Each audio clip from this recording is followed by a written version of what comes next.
Hello,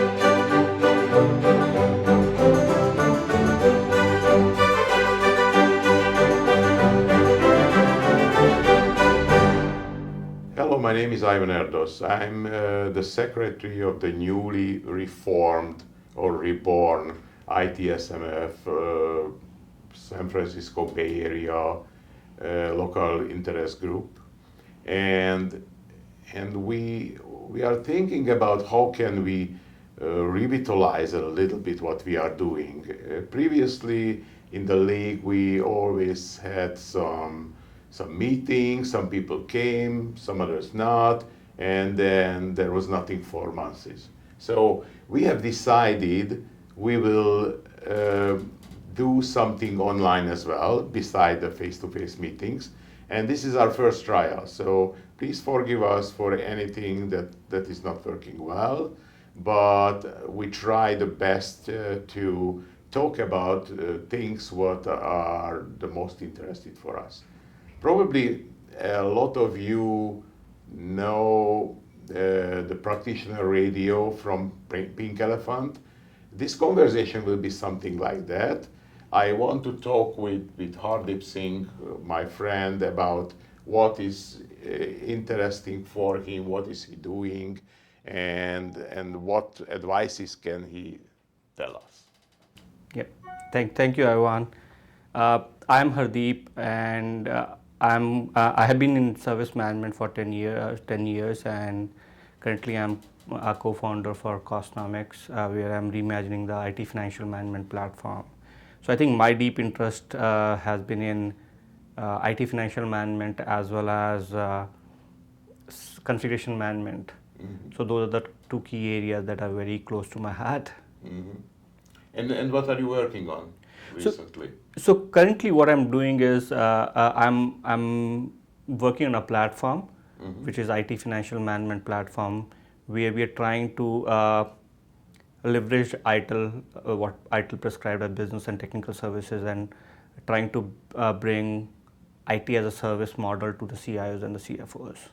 Yeah, we hear so often that IT as a service, software as a service, platform as a service, everything as a service. What IT as a service exactly mean? I think for this, let's go back to a typical bricks and mortar kind of a business. If you go to any brick and mortar business, you have a seller and you have a buyer. Yeah. And buyer knows what he wants to buy, and he pays some amount of money to buy that service. And I'll take the same analogy to IT or to software as a service. I think what we have now is IT has specific services that they want to offer, mm-hmm. and they are business partners and internal partners who would want to buy those services. What has happened in past couple of years is that with the advent of IT as Amazon, Microsoft Azure, which are typically giving infrastructure as a service, it has transformed IT to rethink themselves and reimagine themselves around how can they offer the similar kind of services. So for me, IT as a service is something that IT is offering to their business partner. So take an example to a very mature organization where they may be offering CRM as a service to their mm-hmm. business partner, and to some organizations it may be private cloud mm-hmm. as a service. So I think from my perspective that is there. And I think if you really go back to ITIL, I think they have seen this trend way back in 2007. Right. And they were very smart in understanding there's a trend coming in this direction, and that's where they defined the business services and the technical services. Yeah, that's right. But many companies were struggling in implementation of ITIL, and especially with the implementation of the service life cycle. Why it happened, and why we have better opportunities now? I think a couple of things. One, I think IT, when we started, it is more like we are looking at, we don't have the processes, we understand the methodology, we understand the theoretical concept of IT as a service, but we really didn't understand the practical aspect of the service. I think one of the major reasons, and that's the reason why configuration management is very close to my heart, is if you want to implement IT as a service model, there are three key aspects of the implementation that somebody needs to really understand. One is that it will require a lot of organization change. IT leaders have to start thinking themselves as a founders of a startups, and they are running a business. So when you say business service, it's a business, it's a service model in itself. For example, if somebody is running a CRM service, he's competing with Salesforce. Yeah. So they are a founder of those services. So you really need a very strong management buy-in. If you don't have management buy-in, you'll fail, and that's very true for most of the initiatives, but I would say it's very true for this initiative also. The second thing is the data. If you really don't have a mature CMDB, CMS, or data, you need to have a source of truth. If you don't really have a source of truth where you can model the services, you can understand how the services are changing, this thing is not going to work. And the last one is to understand who's consuming those services, really providing that visibility to the business partner. I think that's one of the areas where IT has been really lagging in my experience. We are really not good marketers. Yeah. We really don't go out and market ourselves. What are we offering? So we have those service catalog examples that we had, but we always use service catalog from an IT perspective. Yeah, We have never a technical one. Oh, we offer VMs. Yeah. We offer database, but we have never gone out and explained what business services are we offering, where CIO or CEO or CFO can say, okay, today we are investing, $10 million on this specific business service. Is this business service really adding to my revenue part? Where should we invest in the next round of, when we want to invest? For example, there are companies where the commerce is becoming very dominant play, but when they look at the investment, commerce is not getting that much amount of investment. Right. So really the CFO, CIOs, and the CEOs, they really don't understand where the investments are going. They understand at a broad level, but not at a services level. So I would say those three aspects, in my experience, is what companies are not able to focus on, and that's the reason why we have seen some failures in that space. Yeah, this is very interesting. I think the financial aspects of running IT as a service very often overseen and not really implemented. What do you suggest? Where it should be started? What are the roadblocks on the road? I think, again, going back to data, I think for the financial management piece, what I've seen, we have taken shortcuts. Most of the organizations have taken shortcuts. And the moment you take shortcuts and you present a number to your business partner, and that number is not defendable, you lose the confidence with the business partners and the CFOs. What CFO is really interested in, okay, where am I investing this money and who's consuming this? Yeah. So that's what his interest is. If you go to CIO, I think CIO is more interested in understanding where should I invest and who's, because he has conflicting priorities coming in. Right. So he need to reorganize that whole conflicting priorities. So I would say to start with, I think the data is the key, the methodology is the key. How do you really do that? And I go back to, again, ITIL. They have that concept of business and technical service. Yeah. Really focus on that. Technical service are the building blocks, if you really see. How do you really cost a VM as a building block? How do you really cost a desktop? Right. Those are the building blocks of our business services. And then modeling that back into using the CMDB data or CMS data and building a cost models to a business service. Typically what I've seen, and I think there are a lot of companies who are doing that, they use the top-down approach where say, okay, fine, I have this service, how do I distribute my cost to this service? Whereas I feel it's hard, but it's the right way to do is the bottom-up approach. Yeah. Where you can define costing at the technical service level and then roll up that cost to a business service. Because then you can defend your business service cost and say, okay, fine, why it is costing me, $5 million to run specific service. And then you can even say that, I think that is a very good thing once you understand the true cost of a service. You can go and take those decisions whether you would want to do it in-house or whether you go and right. use software as a service. You can make fact-based decisions. Yeah, exactly. Yeah. That's probably somewhere the key because right. The CIO is is talking the most with the CFO. So the CFO is sitting on the money. So CFO should understand how much service cost us, right? That's true. And I think CFO is really not, when you start talking to CFO in terms of data center, in terms of server, in terms of network, he really don't care. He really is, he's really not really, for him it is understanding, okay, how much I'm spending on financial systems, how much I'm spending on this business activity. And again, it goes back to defining those business services. And most of the people, when they start defining business services, they come up with, hundreds of business services. So you have to really narrow it down to business services. Business services are the services which are impacting business, and IT is offering them. Yeah. So I think that's the key decision that you take when you start designing the service lifecycle model. And that goes back to your earlier question, how do you really manage the service lifecycle?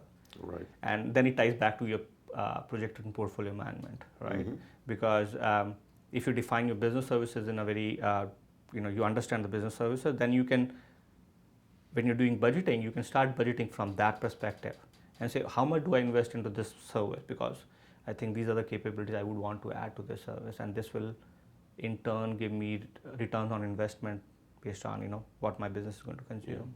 Yeah. Today, most IT organizations are thinking mostly about services in a project mode, if you wish. That's right. That means it's a shoot and forget type approach. Exactly. And when it was implemented, they forget, and really the financial aspects of the operation, long time operation, is not really taken into the account. And at the same time, it is very complicated, right? Exactly. How to use the shared resources. Exactly. Do you have any good advice on that?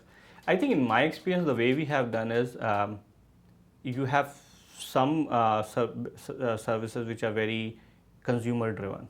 Yeah. We are consumption driven. So you have some services where you can define the driver as a consumption as a driver. But you will have scenarios where the services will not be consumption; it's a shared services model, and that's where you can use that allocation model, and say, okay, fine, I can allocate it based on the number of head count. So it's not one kind of approach fits all. You have services like which are where you can quantify number of users, for example, or quantify some other aspect of consumption. You can do that, but other services you have to use a allocation model to do that. And the one thing is true is there in that is network, for example. How do you really distribute network to all the services? Data center. There are data center models where you can do data center costing, but they are complex again. Right. And that's the reason why doing bottom-up costing is difficult. But I think once you do that, you run IT as a business model, and goes back to your thing about run versus build versus change. Right. You can start looking into that direction and saying, okay, fine, business can go and they can go and get some services from outside. They can have a project, but once they implement the project, that will come to IT, and that's the run part of it. So I think once you define services and define those portfolio of services, what are build services, what are run, what is the build cost versus what is the run cost, Right. and that helps in kind of giving more visibility to CIOs and CFOs. Yeah, I think this is really interesting, and I can bring an example from my own experience. Sure. Like many companies, my company Kaiser Prominente is thinking about running IT as a business. And our very early answer to that was running IT as a business means running IT as a service, because otherwise it is not business-like, right? So we are working on the same initiatives, and one of the biggest issue is costing. Correct. So how to go down with costing to the roots, how to cost the storage, the network, the data center resources, heating and cooling, right? Yeah. So those are big expenditures, and somehow it should be distributed between the services. Right. And also another one, and I want to ask your opinion about that, is the innovation cost. Correct. So how can we add the innovation cost to the picture? I think one of the things that we forget in IT is to run it as a business. We are a cost center. In most of the companies, IT is a cost center. But there are mechanics that we can do to figure out how do we really do that. For example, if I really want to act like a AWS or a Salesforce kind of a model, I need to have a capacity. So what we do is there's a difference between cost and a price. So you can define a cost. Once you understand your cost really well, you can factor some kind of a margin to make it a price. That is one aspect of handling that.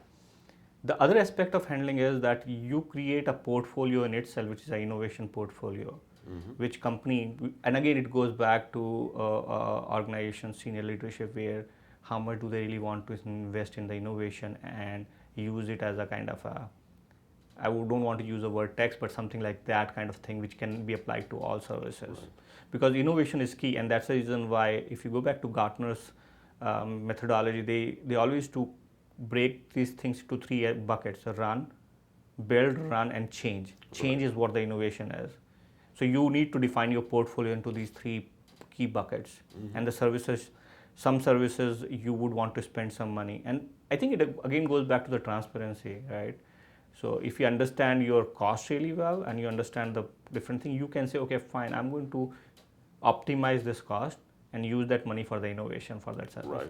And again, goes back to your founder model, startup founder model. I think we in IT has to start using that philosophy of that we are the founder of the services. The service manager, service owners have to start looking at that.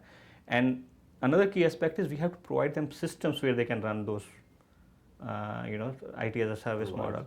I don't think as an industry we are mature, where we have enough systems or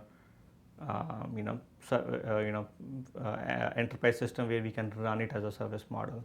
There are good directional changes that we are going through, but again, I think there's still a lot of innovation needs to happen in that area.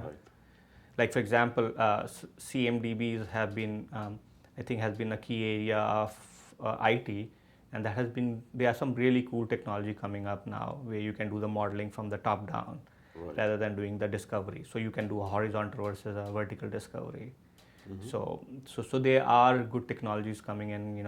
I don't want to name any vendor here, but again, there are vendors who are really doing it really well and really innovating in that space. And I think that will be the key to understand the interdependencies of services, because if you have that model well defined, you can do the costing really well. Yeah. Maybe some next time we will delve into the CMDB problem as well, because it's a huge area, and I think it is very, very important and causes a lot of thinking. I know, and I'm still to see organizations who have implemented CMDBs really well. I have seen one organization where they have really implemented CMDB well, but to my surprise, it was not the tool.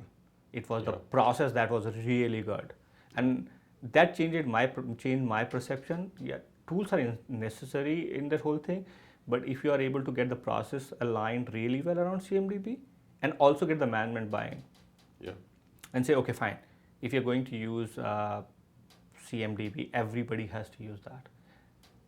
That is where, because in most big large organizations, each of us have our own small CMDBs, and we say distributed CMDB.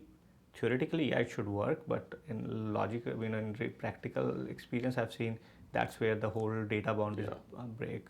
That's my personal opinion. People may not agree with that. Yeah, that's a good topic for the next conversation, and probably it is a good way to end this conversation with our listeners, because you can expect some continuation. So thank you, and I call your attention, you can do video blogs like this yourself, and we will distribute within the San Francisco local interest group. Thank you. Thank you.